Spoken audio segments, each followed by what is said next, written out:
వేరుపయ్యే రోజు, భూకంపము కలిగే రోజు, దిక్కులే కారచే రోజు, భూకంపము కలిగే రోజు, దిక్కులే కారచే రోజు,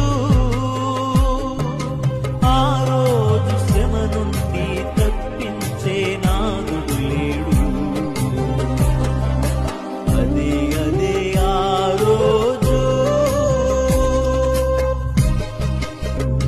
పిల్ల జాడ తల్లికి లేదు,